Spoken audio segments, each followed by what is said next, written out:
거의 절반이 저는 외국인이에요. 여기 공항철도가 들어오거든요. 신발 정도 신발 하나 들어갈 크기였어요. 저는 여기가 위치상 외국인 분들도 많고 하니까 우리 외국 나갈 때 신발 막 가지고 가잖아요. 그래서 이것도 그냥 다 바꿨습니다. 이것보다 무료 되는 거죠? 아, 그렇죠. 저는 따로 안 받아요. 네. 악착같이 비싸게 받으려고 하는 것보다 적당한 가격에 들어와서 안 나가고 오래 사시는 게 훨씬 이득이에요. 여기 이제 남자층이에요. 한번 누워봐 주시겠어요? 아, 네.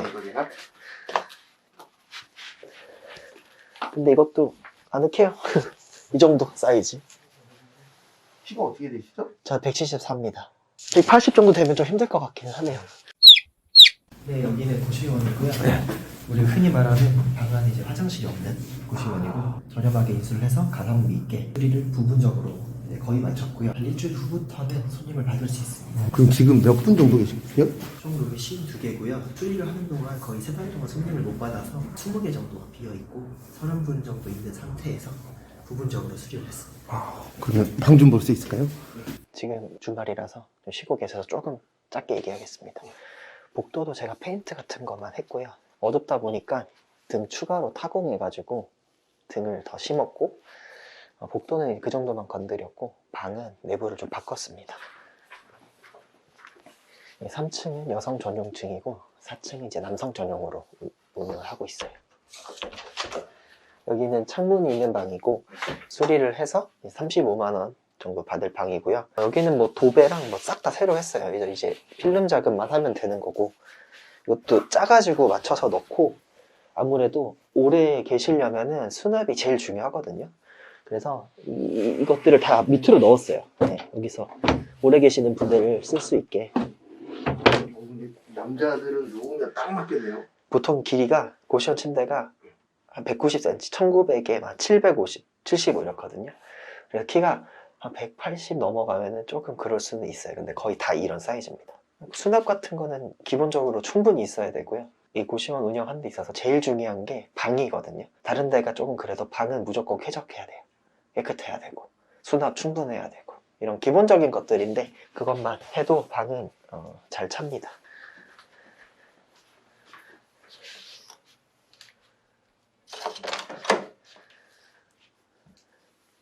여기는 이제 창이 복도로 나 있는 그런 방이고 좀 저렴합니다. 이제 수리해서 30만 원 받을 거고 보통 냉장고를 여기 위로 올리거나 하는데 일단 여기를 밑으로 내렸고 의자도 따로 넣어드려요.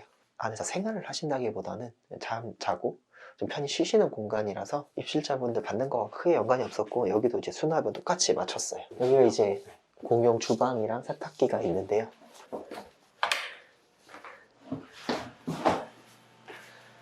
여기가 엄청 좀 지저분했는데 제가 엄청 가성비 있게 한 300만 원 조금 더 들여가지고 완전히 바꿨어요. 라면은 항상 채워두고 밥도 지금 한지 얼마 안 됐거든요. 네, 보이면은 제가 해두거나 청소 이모님께서도 해두거나 오래 사셨던 분들은 다 해놓으세요. 오래 사셨던 분들 되게 좋아하세요. 깨끗하게 바뀌었다고 좋아하시고 토스트, 빵이 있었는데 다 떨어져서 오늘도 이제 제가 하나 빵 놔둬야 되고요. 방이 작다 보니까 식사할 공간이 부족할 것 같아서 이렇게 바도 만들었습니다. 그럼 한 번 오시면 네. 몇 분 정도 일하고 가세요? 청소랑 관리를 좀 다 맡겨서 이틀에 한 번 정도 와서 30분에서 1시간 정도 이틀에 한 번 하고 있어요. 그럼 아까 라면 보여주셨는데 네. 라면 소비는 어느 정도 되나요? 한 달에 한 300개 전후 하루에 한 10개 정도 드십니다. 여자분들만 계시잖아요. 여기는 3, 4층이 주방 여기 하나를 써요. 같이 쓰시는 예, 예. 방이 총 몇 개죠? 52개예요. 예, 26개씩. 52개에서 300개면은 아주 큰 숫자는 아니에요. 그렇죠. 방이 아무래도 많다 보니까 좀 많이들 드실 수밖에 없죠.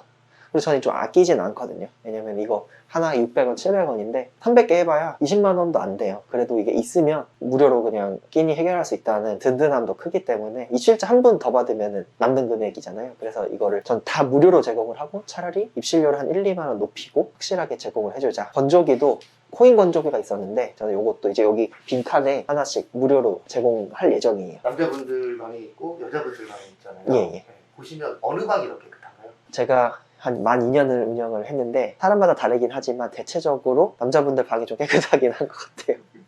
퇴실하고 나서는 아무래도 짐 같은 게 적잖아요. 옷이랑 가방 하나 메고 나가시는 경우도 많은데 여자분들은 택배도 좀 많이 시키시고 하다 보니까 퇴실 청소가 조금 더 할 게 많기는 해요. 머리카락도 그렇고. 그럼 제일 오래 계셨던 분은 어느 정도 되세요? 제가 예전에 운영하던 고시원에 제가 21년이었는데 2010년부터 계셨던 분이 있었어요.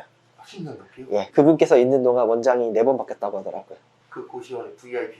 아, 그렇죠. 거의 생길 때부터 계셨던 거죠. 저는 진짜 처음이라. 아, 네. 원래 안 살아보신 분들은 처음에는 받아들이기 힘든 그런 걸 수도 있는데 저는 또 살아봤거든요. 한 3개월 정도. 그러다 보니까 되게 낯설지는 않아요. 이런 환경들이나 이런 산업이. 그러면 살았을 때랑 이렇게 운영하실 때랑 어떤 점이 좀 다르신 것 같아요? 살 때는 사실 그렇게 큰 생각을 안 하고 살았던 것 같아요. 나이도 좀 어렵고 하니까. 근데 지금은 운영을 이걸 해보니까 여기 계시는 분들이 필요한 게 뭔지 더 잘 알 수 있었던 것 같아요. 당시에는 몰랐는데 제가 살아본 경험을 지금 생각을 다시 하다 보니까 더 잘 이해가 되는 것 같고, 다른 점 아무래도 살 때랑 또 운영할 때랑은 제 상황도 좀 많이 나아졌으니까 옛날 생각도 많이 나고 합니다. 여기가 이제 각 층당 화장실 2개, 샤워실 2개가 있어요. 여기 화장실. 네. 엄청 깨끗하네요. 그냥 일반적으로 생각하는 것보다는 깨끗하게 잘 되어 있는데요? 예, 청소도 일주일에 3번 대청소하고, 이거 계시는 분들이 규칙을 만들면 잘 따라 주시거든요. 그래서 어떻게 원장이 운영하는지도 좀 중요해요. 고시원은 어떻게 시작하게 되신 거세요? 부동산 투자를 제가 18년부터 했는데요. 시드머니가 많지가 않다 보니까 금방 그게 고갈이 됐고, 투자를 이제 하려면 수익형 부동산을 해야겠다 하고 수익형 부동산, 뭐 오피스텔이나 상가를 알아보다가 부동산 경매를 하시는 고수분들이 다 고시원을 하고 계신 걸 보고 찾아보기 시작했어요. 근데 그분들은 물론 경매를 통해서 건물을 사서 이제 하시는 거지만 저처럼 임대차를 통해서 여기를 빌려서 영업을 하는 게 한 90%가 넘거든요. 임대차를 통해서 운영을 하기 시작한 게 거의 한 2년이 지났습니다. 이대 쪽하고 우리 신촌 쪽 2군데 갖고 계신 네. 거예요? 방이 지금 몇 개 정도 되잖아요. 한 10개 조금 안 돼요. 근데 이 고시원 특성상 1개월에서 3개월 수요가 많거든요. 실제로 그분들을 어떻게 받는지가 수익성을 결판짓기 있기 때문에 100% 만실로 돌아가는 거는 거의 없는 일이고요. 업계에서는 90% 이상만 차도 만실이라고 얘기를 해요. 평균은 몇 프로 정도 돼요? 85에서 90% 정도 차면은 거의 평균적인 거라고 보면 되고, 한 75%, 80% 정도 채우면 노력을 해야 되죠. 문제가 있는 거죠. 어딘가. 대충 그냥 해도 70%는 차는 거고, 이게 적자 나서 망하는 게 정말 쉽지 않은 일인 게 장점입니다. 코로나 때는 꽤 많이 망했죠. 많이 망했다고도 할 수 있는데, 제가 듣기로는 한 몇백 개 정도 망한 것 같은데, 노래방이나 삼겹살집이나 치킨집 망한 거에 비하면 아무것도 아닌 거라고 저는 생각을 해요. 망하기가 적게 망했는데 중요한 포인트는 새로 생기기가 쉽지가 않아요. 그래서 저는 이걸 사실 하는 이유가 크게 뭐 여러 가지가 있겠지만 새로 생기기가 정말 쉽지 않다. 그래서 하는 게 거의 대부분의 이유입니다. 최근에는 코로나에 거리두기 해제되고 어느 정도 살아나면서 입실자들이 많이 찼거든요. 이제 거의 빈대를 찾아볼 수가 없을 정도로 팔려는 분들이 많이 없어요. 중개하시는 분들은 늘어나는데요. 고시원 중개를 한 1년 가까이 했는데 이제 늘어난 이유가 22년 한 상반기부터 확실하게 이제 부동산 시장이 꺾였잖아요. 아파트나 건물 투자하던 분들이 현금흐름 만들려고 하나씩 구입을 하시는데, 예전에는 1억에서 1억 5천 총 투자금 그 정도로 보고 들어왔는데 부동산 투자하시는 분들은 2억, 3억, 4억 가지고 들어오다 보니까 매물 가격도 좀 올랐고 그런 상황입니다. 거기다 또 파시는 분들은 어쨌든 줄어들고 있는 거잖아요. 그렇죠. 코로나 때도 사실 매도를 하려고 막 이랬던 건 잘 없고, 연세가 좀 많으신 분들이 온라인 마케팅을 좀 못 하시다 보니까 그게 좀 안 돼서 운영이 안 됐던 곳들, 이런 곳들이 좀 많이 나왔고 폐업을 했었죠. 고시원에는 살아본 적은 없는데 주변에 살아봤었던 분들 얘기 들어보면 뭐 옆에서 떠드는 거 다 들리고 사건 사고가 되게 다양하게 일어난다고 하더라고요. 직접 겪으셨었던 사건 사고라는 게 있나요? 사건 사고는 사실 저는 투자 금액이 다른 매장보다는 좀 많은 건 맞지만 이 정도 시간을 투자해서 이 정도를 벌면 이 정도 사건 사고는 아무것도 아니라고 생각을 하는데, 근데 멘탈이 조금 약하시거나 여리신 분들은 못 견뎌서 그만둘 만한 사건들이 있기는 하죠. 비일비재라고까지는 그렇지만 한 2달에 한 번은 일어나는 일들인데, 가장 기억에 남는 거는 사망사고인데요. 한 번 이런 적이 있었어요. 제가 당시에는 이제 3개를 운영하다 보니까 방 30개만 해도 3개면은 100개잖아요. 90명만 들어와 있다고 해도 하루에 3명씩은 입실료를 내야 되는 날이란 말이에요. 90명에 30일이니까. 그날 오전에 보니까 한 분이 입실료를 안 보내서 보내달라고 문자를 보내고, 점심시간쯤 한 30분마다 확인을 했어요. 전화를 하려고. 그날 입실료를 내는 날도 아니었고 본인이 내는 입실료보다 한 3배가 많게 입금을 하신 분이 있는 거예요. 그 입금자 명은 미안합니다 였어요. 내역을 보는 순간 속이 안 좋더라고요.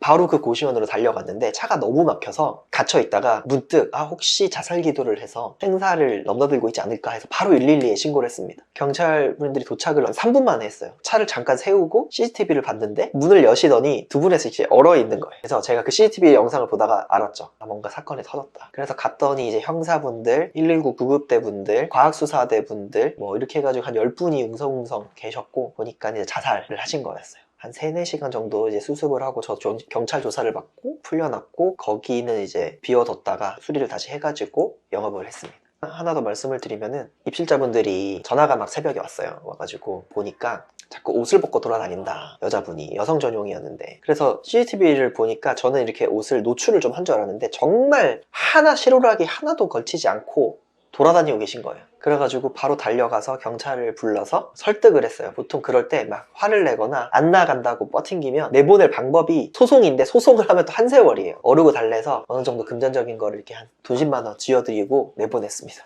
그런 일들이 종종 있나요? 매주 매달 있진 않은데 2-3달에 한 번씩은 이렇게 기억에 남을 만한 일들이 터져요. 생각보다 자주 해요. 근데 저는 자주라고 생각하지 않는데 제 주위 친구들은 자주라고 얘기는 하더라고요. 제가 보면 이거는 사실 엄연한 임대업이 아니고 숙박업이거든요. 그럼 뭐 숙박업을 하다 보면 뭐 이 정도 일은 충분히 일어날 수 있지 않나 라고 생각은 저는 하고 있어서 힘들거나 상처를 받거나 이러지는 않고 나름 긍정적인 포인트 생각하면서 재미있게 운영을 하고 있어요. 남자층하고 여자층하고 따로 되고 있잖아요. 가끔씩 혼숙하시는 분들도 계실까요? 혼숙하시는 분들 있는데 어떤 케이스냐면은 30, 40대, 50대 분들은 없고요. 진짜 어린 친구들 있잖아요. 20대 초중반 지금 되게 용돈이 타이트한데 남자친구가 너무 좋고 여자친구가 너무 좋아서 몰래 데리고 와서 하룻밤 이렇게 이틀 잘 때가 있어요. 그러면 이게 무조건 옆에 방 분들 알거든요. 속삭여도 무조건 알아요. 왜냐면 이게 방음이 그냥 이렇게 막 벽돌로 지은 게 아니고 아무래도 뭐 ALC 벽돌이라던가 방음이 좋지 않은 재질들을 쓸 수밖에 없기 때문에 들려서 연락이 와요. 오면은 그러시면 안 된다 라고 하면은 안 그러시죠. 그게 뭐 문제가 되면은 퇴실 조치를 하겠지만 지금까지 그랬던 적은 없어요. 근데 이거를 운영을 하면서 처음에 걱정을 되게 많이 했던 건 저도 그 당시 이제 33, 4 이랬으니까 나이가 좀 어리다고 원장을 무시한다거나 혹은 되게 못되게 하는 분들이 있을까 걱정을 했는데 정말 그냥 사람 사는 세상 다 똑같고 정말 한 95% 이상의 분들은 다 기본적인 거 잘 지켜주시고 다 예의도 갖춰서 해주시고 진짜 그런 안 좋은 케이스들은 5%도 안 돼요.